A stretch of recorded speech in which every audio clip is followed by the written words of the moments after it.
Hey everyone, the Unconventional Outdoorsman here. And by looking at the name of that soft plastic, I guess you can probably guess what we're going to go over today. Today we're going over crappie essentials.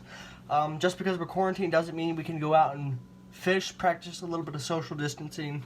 Definitely make sure you're doing that. Don't want to spread the crud. But I'm going to go over some of my favorite crappie baits, something that's done me well in the past for crappie fishing and stuff that's probably most likely going to continue to do well in the future for crappie fishing. We've got the crappie spawn coming up here in the Midwest, especially Missouri. They're coming up in the shallows getting ready to spawn. So I'm going to go over a few of the baits, like I said.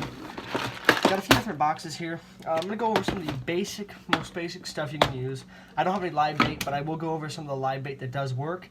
I'm going to go over some of my favorite jigs to use for crappie, and basically anything that's something similar to something small like this, like a little jig head. Take a little jig head like this and you put on any number of these type of trailers, and I can guarantee you, you're probably going to get a bite or two.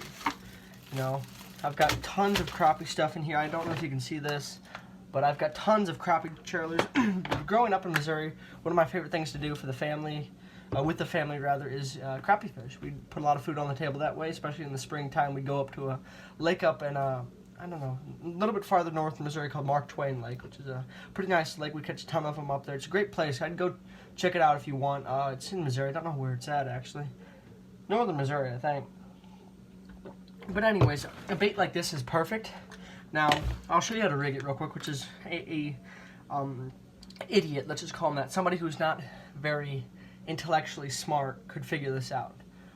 So you take your jig head and you take that and you literally just push it through. It's like magic or something. You do that. Now this is one of my favorite ways to do it. A little grub like this, and like I've shown you with all the different baits, that is very effective. You put on some 4, 6, 8 pound test on a nice little ultralight or a medium light rod, and you've got yourself a go-getter to get them fish. Now if that's not good enough, for example, say the bite's really slow, which you shouldn't have a problem with this, but if you want to add that extra oomph to get that fish, live minnows is really good, something like that to put on there. Night crawlers maybe. I haven't used night crawlers too much for crappie fishing, but definitely a nice little jig head with a little bitty soft plastic on there is good. Now depending on the type of water you're fishing, it'll depend on if you want to use chartreuses, whites, blacks, grays, something with different types of fleck in it. One of my favorites for especially fishing larger lakes around docks is a little craw pattern like that. Something that'll definitely get the bite going.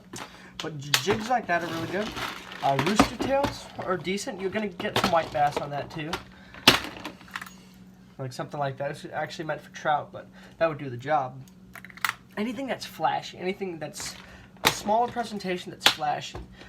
I've even caught them on some smaller ribbon tail worms, something like a 3-4 inch. But something like a little tube bait, then I can show you all the different colors that come. You can go to your local bait and tackle shop or Walmart down the road, or John's Bait and Tackle, and let you pick up 1 color, 2 color, a million different colors of these. I think there's 1.5 million brands that make them. Something I'm a big fan of is Mr. Crappie by Strike King. Not a sponsored video, but good stuff. All types of trailers that are very reasonable. And another one of my favorite baits, if I'm not using a jig, which for crappie, which most times I am, because it's just a, your go-to. Like maybe some bass fishermen, well, most bass fishermen around me at least, if the bite's really slow, go to a Texas rig. That's going to probably catch you a fish most days on the water. But when I'm not using a jig, this is kind of a jig, I guess, same thing, but it's a beetle spin, Johnson beetle spin. This is one of my favorite colors, the green. Something I've been having luck with these baits here lately is the yellow and white pattern too. So for example, something like that, you put that with a little red dot on it. Now the good thing about these, you can make these really simple too. Now if you don't want to spend the money on a $1 beetle spin, you can pick up some jig heads like I showed you before, and you can pick up some spinners, little itty bitty spinners. Let's see if the camera will focus, which are a little bit more expensive, so I don't know if you want to invest in any of those. I think a whole pack of them is like $7, and you get yourself a couple different colors of these trailers, and you've got a homemade beetle spin, which is basically just a jig with a spinner. Very effective bait. Now one of my favorite things to do also, I don't have any little bitty terminal tackle around here, do there? Actually I do. Now, for example, messing with the bullet weight might be a little bit too much, but you can take a nice little nice little Aberdeen hook. I don't know what size this is, but something like this, maybe a hair smaller. And you take one of my favorite little baits. This is good for any type of panfish, really, but some Berkeley Power Bait crappie nibbles. You take this. I'm not going to open it up because it's a fresh bottle. I have an older bottle here, but I'll open it up. It stinks really bad. I don't want to make this place smell, but you take one, and one's really all you need. If you want a bigger presentation, you could go for two, but you really won't need it. And you take the hook. It's a little awkward holding it. I'm a lefty, so the devil's spawn, as they used to call us back in the olden days. You take that.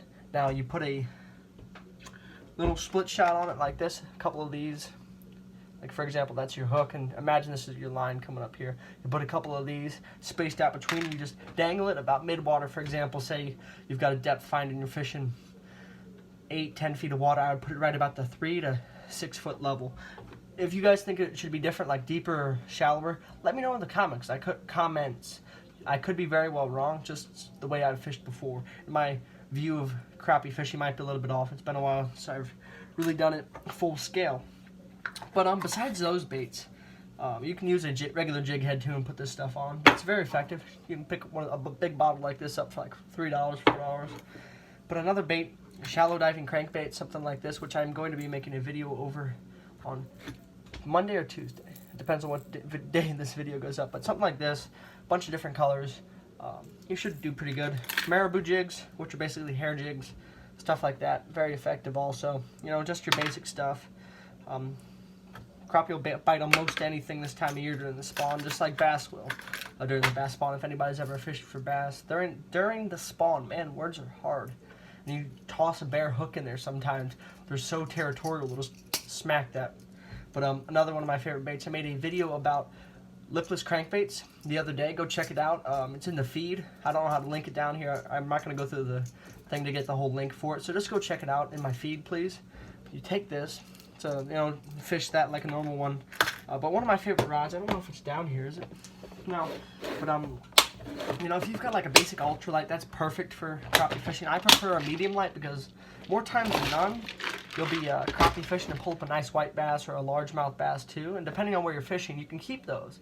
My rule is for bass, largemouth bass, I won't keep them if they're over 12 inches. Now, it depends if you're creating a really nice bass pond and you want to put the bigs in there. I would, you know, definitely take out the ones that are going to stunt the population. But besides that, that's all I have for you fine people today. Thank you for all the support again. Please subscribe if you haven't, and have a wonderful Monday.